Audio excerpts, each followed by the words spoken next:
இரவு உயிரிகளை தேடி போகும்போது நமக்கு தொடக்கத்திலே இந்த பெரிய சைஸ் ஜங்கிள் கேட்டுன்னு சொல்லக்கூடிய காட்டு பூனை தான் கண்ணில் மாட்டுச்சு. பார்க்குறதுக்கே அவ்வளோ அழகா பிரமிப்பாக கம்பீரமாக இருந்தது. உணவை வேட்டையாடுவதற்கோ அல்லது இனச்சேர்க்கை செய்வதற்காக இரவு நேரத்தில் இந்த மாதிரி பூனைகள் அதிகமாக வெளியே சுற்றிட்டு இருக்கும். சின்ன சின்ன பாலூட்டிகள் பறவைகள் சாப்பிட்டு அது எல்லாத்தையுமே கட்டுக்குள்ளே வச்சுருக்கு. ஒரு நீர்நிலையின் ஓரத்தில் நம்ம தலைமை ஒருத்தன் இருந்தான். ஆங்கிலத்தில் செக்காடு கீழ்பாக சொல்லக்கூடிய நஞ்சில் தண்ணி பாம்பு இருந்தது. அது பக்கத்திலேயே தண்ணிக்குள்ள தோசைக்கல் சைஸுக்கு பெரிய குளத்தா மூணு இருந்தது. ஆங்கிலத்தில் சாஃப்ட் ஷெல் டட்டில்னு சொல்லுவாங்க. இவைகள் ரெண்டுமே மீன்களை அதிகமாக விரும்பி வேட்டையாடி அவை எல்லாத்தையுமே கட்டுக்குள்ளே வச்சுருக்கு. அது பக்கத்திலேயே நன்னீரில் வாழக்கூடிய விரால் மீன் ஒன்று இருந்தது. ஆங்கிலத்தில் ஸ்னேக் ஹெட்டட் ஃபிஷ் அப்படின்னு சொல்லுவாங்க. ஏரி, குளம், கண்மா, குட்டைன்னு சொல்லிட்டு நன்னீர் இடங்களை ஃபுல்லாக இதை அதிகமாக பார்க்க முடியும்.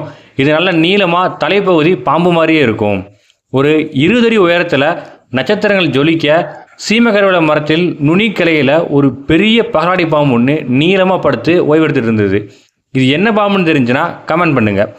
10 இல்லை, 50 இல்லை, 100 இல்லை, கிட்டத்தட்ட 1000க்கு மேற்பட்ட கரையான்கள் படு பயங்கரமாக சுறுசுறுப்பாக ஓய்வு இல்லாமல் தங்கள் கூடுகளுக்கு தேவையான உணவை எடுத்துக்கிட்டு சேகரிக்க தங்கள் கூட்டுக்குள்ளே போயிட்டு இருந்தது.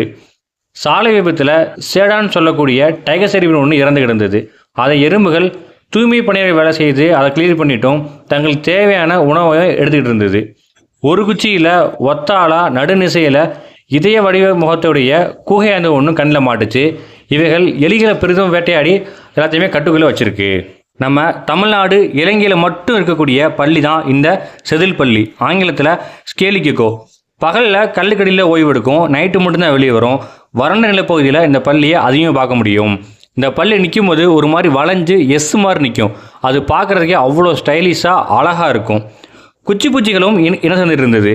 பச்சை கலரில் பெருசாக இருக்குல்ல, அது பெண் பூச்சி. அதோட அளவோட சிறுசாக பழுப்பு கலரில் இருக்குல்ல, அது ஆண்கள் பூச்சி. பூச்சிகளில் அதிகபட்சம் ஆண் சிறிதாகவும் பெண் பெருசாகவும் இருக்கும். இதில் உங்களுக்கு பிடிச்ச இல்லை பார்க்காத உயிரினம் ஏதாவது இருந்துச்சுன்னா அதை கமெண்ட் பண்ணிட்டு போங்க.